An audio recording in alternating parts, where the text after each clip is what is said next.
is I suck at this. Bad shit happens to people I care about. Understand me? Then I'll be fine.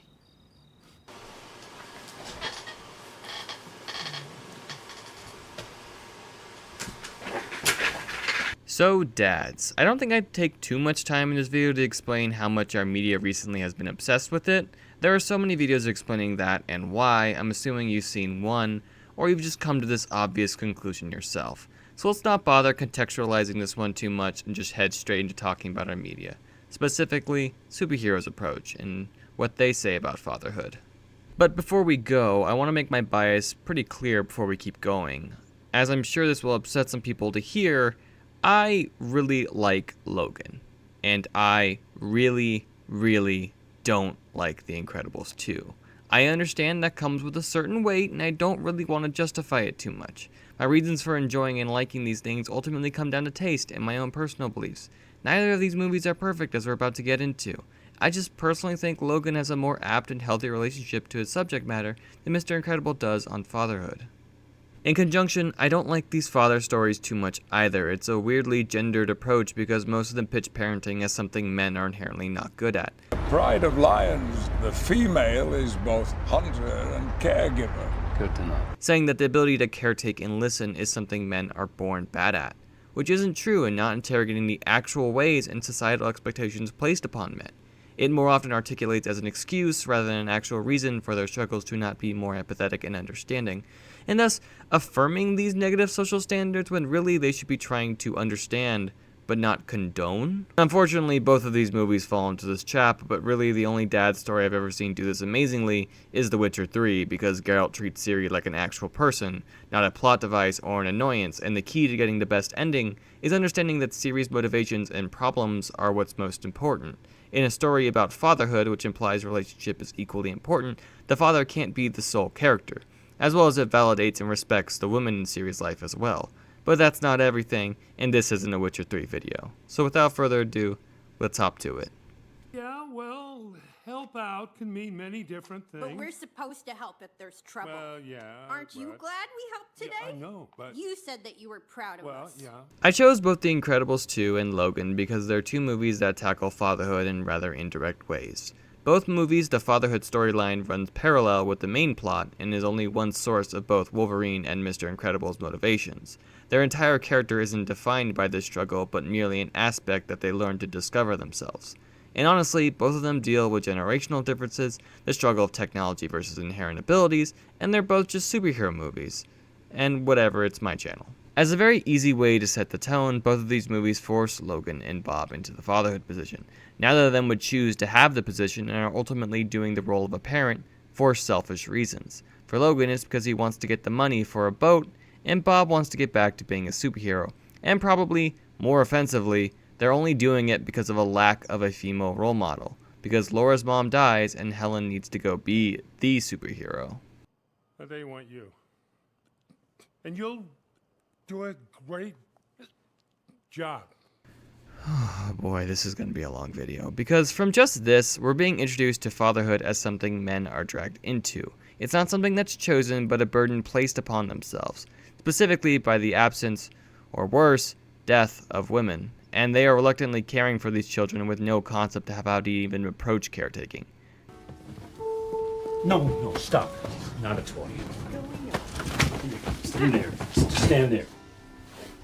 This is what I mean when I say this is characterized as a male struggle. This approach and structure is designed around men and shouldn't be extended to a universal concept of parenting.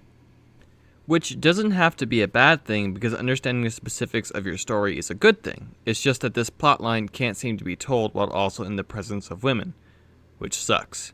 Nonetheless, the concept of being a healthy and masculine father is still an interesting place to start. Logan is about, well, Logan, or Wolverine. It's a character study on him, and well, when this approach is being set up and we're meeting him, he's not in a good spot. He's working a job he clearly hates, drowning in alcohol, his powers aren't working, and anyone who's ever heard of Wolverine knows he's not a peppy guy. I don't need to contextualize this too much. Logan is just someone who the world has beaten down. From being a mutant to overlooking Xavier, the movie makes it abundantly clear that the world has not been kind to him. So his toxic male anger and frustration is understandable. But you can't nurture rage. You'll simply design it from scratch. From a very base level, of course, if you've only ever been shown cruelty, then how will you ever understand how to love? And because the universe takes place in the same timeline as the movies and even the comics, it accentuates a metaphysical and in-universe reason for there to be such a history about Logan and the mutant treatment as a whole. As I live and breathe, the Wolverine. And he's a junkie now. So when Laura shows up and Logan is less than thrilled and tries to leave her and walk away from his responsibility, the movie is not losing sight of the reason that Logan acts this way is for reasons larger than himself, beginning our interrogation of fatherhood and why he, personally, is going to struggle with it. While in Incredibles, Bob is not this. Of course, both mutants and supers are characterized as some form of marginalization, but the key difference in that characterization is their relationship to this identity. Being a mutant has never, ever been a good thing, especially in the universe of X-Men, while being a super is very much approached from a nostalgic angle, something that was once good and represented a younger, more ideal self. It's not the same thing, and it sure fails to represent how actual marginalization works. Of course you can leave. You've got to, so that we can be supers again. The place we find Bob in the beginning of the narrative, it's more of a family being down on their luck, rather than the perpetualized sense of misery that comes from systemic oppression. So they're not critiquing larger forces at play, and when we see Bob begin to actually act as a parent, his struggles are just a stale articulation of tropes of how men can't seem to catch a break with their families. His daughter is being over-emotional, his son is undermining him, and that darn baby is for some reason harder to take care of than he initially thought. Today is his first birthday.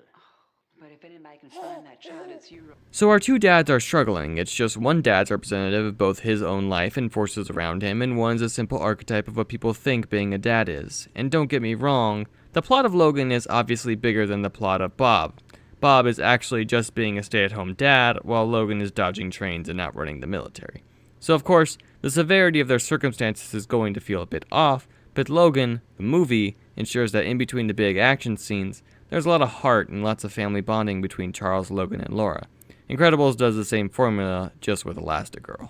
But okay, now that we understand our approaches, what happens when these movies start really delving into the circumstances of fatherhood? Well, let's just say these approaches are going to be indicative of everything else to come. Well, Logan's going to get more complicated, like the true horror of also becoming the parent of your parent, dear Scary. Because to counteract my concerns at the top of the video, Logan also has Charles with him for most of the narrative, who also acts as a grandparent for Laura, and Charles takes to being a caretaker a lot easier. I said knock it off. She's a child, Logan. If anything, he's the sole source of emotional support for them both, and there are explicit lines where Logan calls Charles dad, and so we have the train of support from Charles to Logan to Laura. Well, at least Charles hopes Logan's will learn. She can learn to be better. You mean better than me?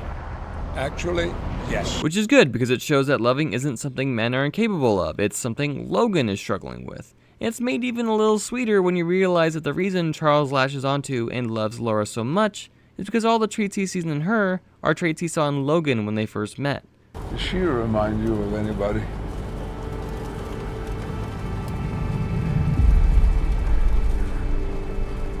Unfortunately, it's also that exact reason is why Logan's so quick to walk away from Laura.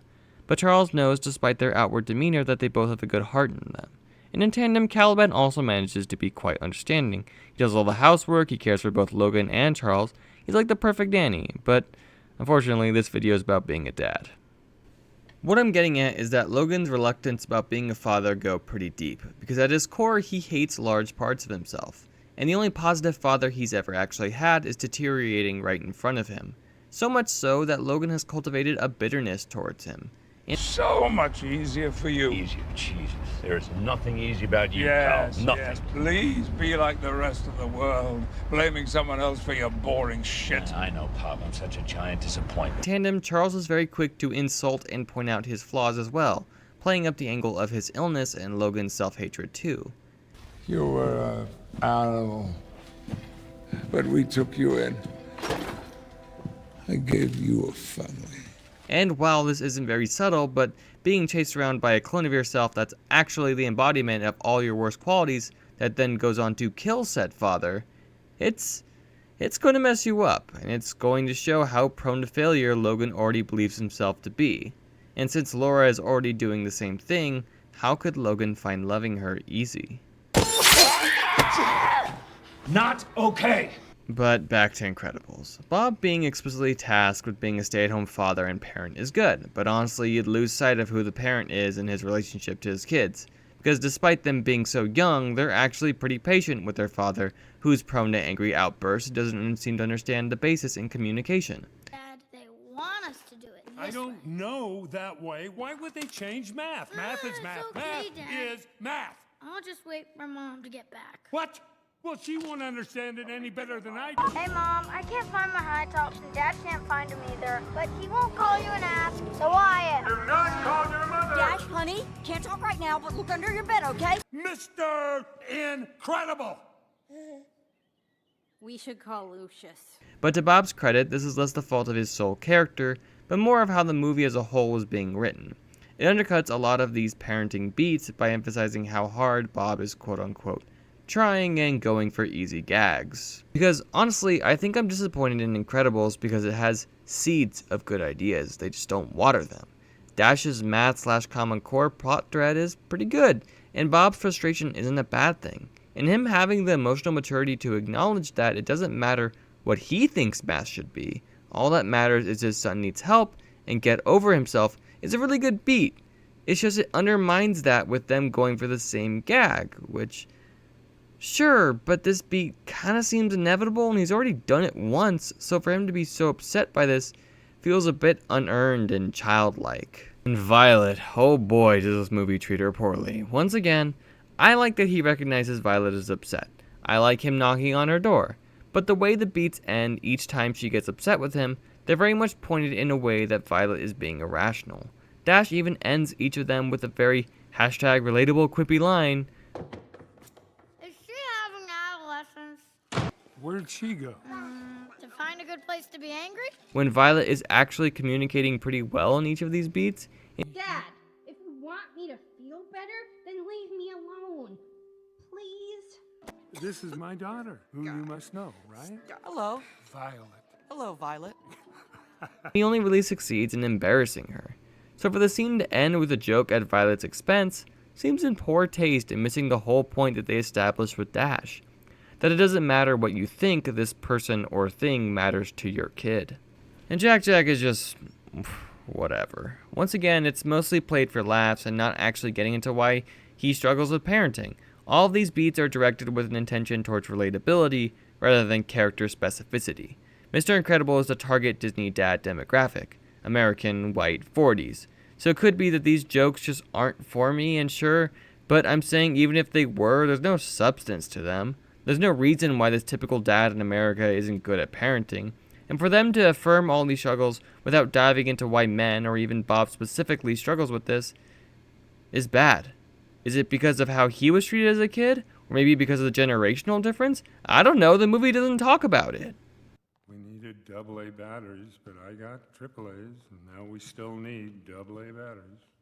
Put one red thing in and a load of whites, and now everything's pink. And I think we need eggs. I'm sure someone will say, yeah, but this is a kid's movie.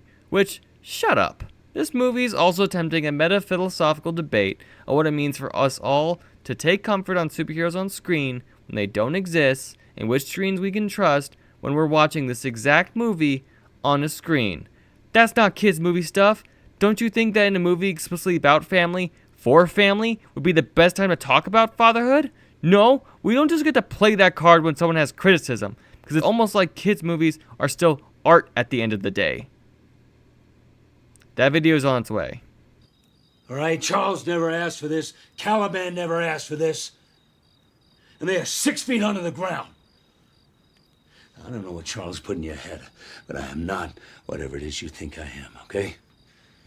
Anyway, as the storytelling continues, both our dads will reach a breaking point, a point where their true vulnerability is out on display, and they explain to their kids why they've been struggling. And for fathers, it means having to be vulnerable in front of your children. Bob's is when he talks to Violet on the couch. He apologizes for all the mistakes he made being a parent so far. And I don't want to repeat myself again, but this still has the same shortcomings. I wanted to say something to you. Sorry about Tony. If anything, I think this scene is very manipulative. Not that Bob is evil or anything, but from a craft standpoint, the dim lighting, Bob's tired facial expressions against Violet's, and the subtle violin tells everyone that this scene is supposed to be sad. And while admitting that he was wrong is a good beat, it's diminished because Mr. Incredible only succeeds in his struggle of parenting by doing one thing, delegating it all to the women in his life. I'm going to be a good dad. After hearing her dad's struggles, Violet oversees the house and Dash, while Edna, despite being characterized as hating children, I am not a baby person, Robert. I have no baby facilities. I am an artist. somehow is a miracle worker with Jack Jack because, I don't know, she's a woman and Mr. Incredible is the worst. So it's not good. But you know what really makes this scene meaningless? Violet's line during the ending big action scene. Dad! I know this is going to work, but if it doesn't, and we crash, my shields are probably better protection than the ship. I should stay here with Jack Jack. That's my girl. Okay, I see what this movie is trying to do. It's trying to say Violet has become an equal, cementing a healthy parent-child relationship. But the whole movie, Bob's whole thing, is about being a good dad. So if the movie wanted to have a line about him trusting his kid and completing his arc of being a good dad, why not instead have him trust Violet and Dash to move the rotor while he watches Jack Jack? You know, like a parent? Like his whole shallow character arc has been building to? But no, this isn't what happens. Instead, he delegates the task of being the caretaker to his daughter so he can do what he always wanted to do, not be burdened by all that parenting nonsense. So forget that vulnerability scene about being a good dad. It sucks. Meanwhile, in Logan, a completely healthy breakdown scene. Shut the fuck up! Jonah. And I am not taking this. Don't Come fucking hit me! Don't hit me! Okay, maybe not. But these scenes are attempting to accomplish the same thing as Bob's. For the first time in maybe the whole movie, Logan and Laura talk to each other without yelling at each other. With Laura safely delivered, Charles dead, and his body failing him, Logan doesn't have much to live for, and this scene very much reads that way. The craft is very similar with shaded lighting, but there's no music, so it forces us to hang on every word leaving both Laura and Logan's mouths. There's a lot you can infer about their dialogue. Pesadilla. You had a nightmare. Beginning with Laura and Logan asking each other about their nightmares. Not only is Logan concerned about her, but she's also concerned for him. But their differences become clear. People hurt me. Mine are different. I hurt people. But because they are so similar, there's a somber note that the only thing that does differentiate them is time. So when Laura pulls out the bullet and Logan says, You know what it is. he's essentially revealing all of his trauma. How this cruel reminder that hung on him has now led him towards his near suicidal end. I kept it as a reminder of what I am. Now I keep it to, I was thinking of shooting myself with it. And I don't want to downplay how serious it is that a character we all know and love just admitted to pondering suicide, let alone admitting it to his daughter of all people. But by telling her all this, he's trusting her. Their relationship that's been rocky and rough all throughout the movie has now evolved into some semblance of warmth, and the pained and short breaths that Logan says this line makes it almost seem like this is the first time he's admitted this to himself. And Laura herself is reaching out for help, just in more subtle ways, by asking him at all and revealing she also hurts people. The love being shared here is actually mutual. You see, this is actually them going through the beats of communicating while not forgetting their shared history. And it establishes them as equals, validating both Logan and Laura's feelings and emotion. But more importantly, Logan is acting as a father. Like actual children, he sees their bond and struggle. And he specifically speaks in the pronoun we throughout the scene. And he sees Laura fall back onto the same excuse he used for so many years. They were bad people. and he knows where that will get her because he knows himself. So this vulnerability doubles as a guidance, one where he reveals his own failings and how he wants Laura to steer away from it. Not to mention their last scene together. They'll keep coming. Yes, you don't have to fight anymore. And so, this man who has struggled from the world around him and hates himself, still manages to become a father she needs in the end. He trusts her in on his plan and he sacrifices himself in the end. Laura, you'll know when. Because to be a parent means to understand that doing right by your children is what's most important, while also not forgetting the long history of hate that sculpted him to behave this way. All the same. Ending by Logan condemning his own behavior and those that made him this way. Don't be what they made you. Therefore, at least acknowledging the toxicity within him and saying, it's wrong. Logan happily reaches out and grasps her hand when previously he whipped away from it, before passing with a small smile. This is what it feels like. I like Logan as a father, not because he's healthy or even good at it, but because it encapsulates that as a father, there are toxic behaviors within masculinity that prevents him from being a good role model. And these behaviors are specific to Logan, but they are behaviors that stem from a world that has treated him so poorly. And him confronting that and explicitly saying, don't replicate me and don't listen to larger society, shows he's actually learned something. And that's just not something I see from Bob. I'm not even sure what Bob gleaned from his time of being a father, other than it's difficult, which he doesn't even acknowledge to his wife because The Incredibles isn't actually interested in tackling anything larger than funny gags about how men don't know how to change diapers. Incredibles is an excuse. Logan is a reason. Incredibles attempts to justify itself while Logan acknowledges the failings of men and says, don't be like this. And part of the tragedy is he only recognized the true joy of caring about someone on his deathbed. Because it's difficult to do emotional labor, but to be a father is to be the best man you can be, for more than yourself. And to tell stories about the struggles means you need to do that work to understand things, larger and small, acknowledge the other people in their life. And both movies struggle with trying to do all of this. But I think Logan comes close.